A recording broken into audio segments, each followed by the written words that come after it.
So the Lakers just traded for Dennis Schroeder, and OKC continues to accumulate as many first-round picks as possible.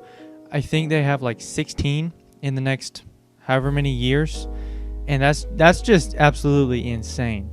So instead of talking about the Schroeder to the Lakers move, I think that's honestly pretty straightforward. It's another ball handler next to LeBron, somebody that can run the pick and roll with AD while LeBron is off the floor, somebody who can run the offense while both of those guys are on the bench. It just allows for a lot more versatile lineups, and it makes things a lot easier for the Lakers. So, and they got him for pretty decent value, really good value for them.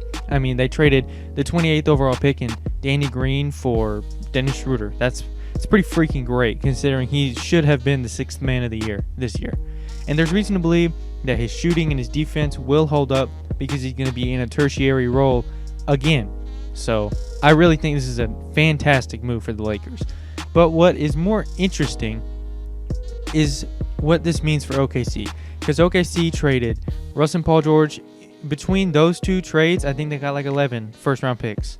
They traded Jeremy Grant for the Denver first. They traded Dennis Schroeder for this Lakers first. And they have young guys like Baisley, who, as much as I'd like to hate on him, maybe he's promising. That's what I'm hearing at least, but from what I've seen, he's just garbage so far.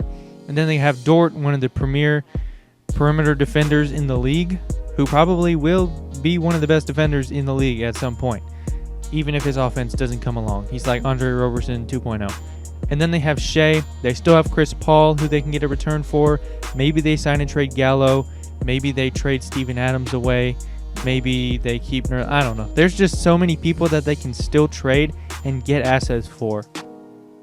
So I really don't think that Sam Presti is done yet. I think he still has more moves on the way, and I still think he's bolstering this team. And I don't think they're going to use all those first-round picks. I know that's pretty obvious to say, but let's think about it.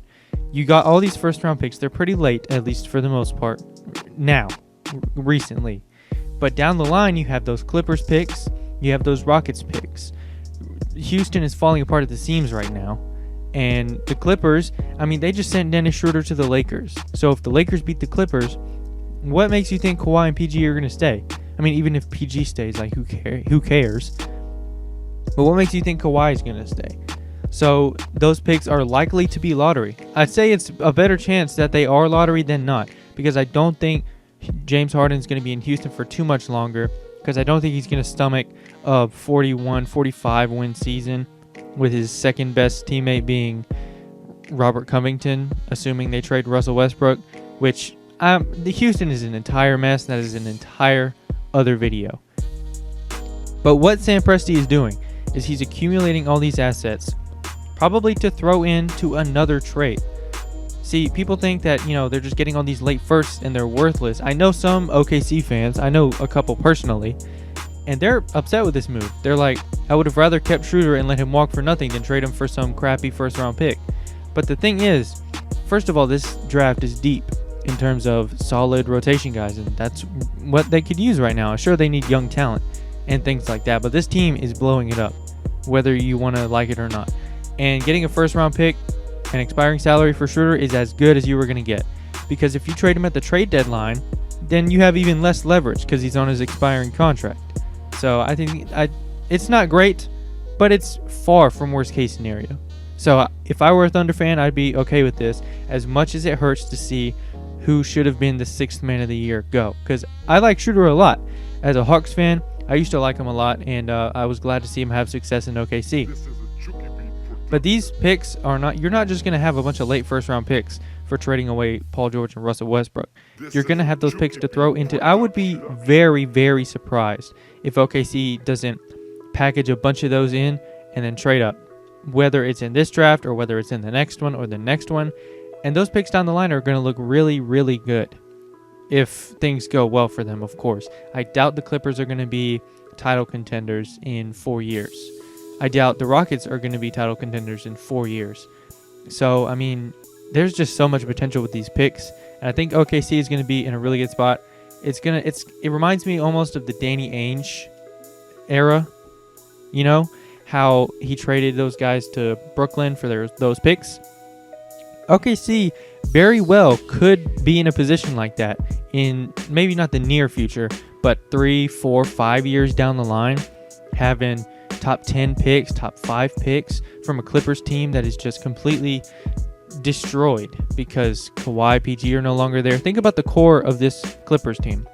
It's Kawhi, PG, who probably won't be there for much longer. Old Lou Will. I mean, Montrez probably won't be on the roster, but even then, he's not carrying your team to anything.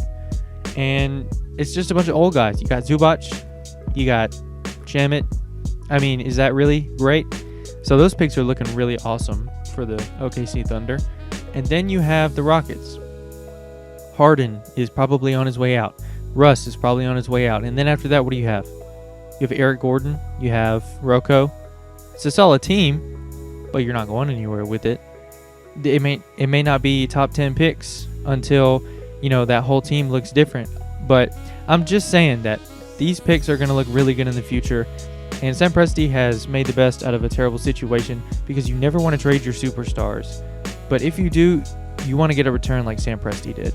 So I don't really have a whole lot to say more on this. I just think that these picks are going to be used for more than drafting. They're not going to use all 16 of these picks. So if you enjoyed the video, consider leaving a like and subscribing to the channel. I would greatly appreciate it. If you didn't like it, leave a dislike. And y'all have a good one.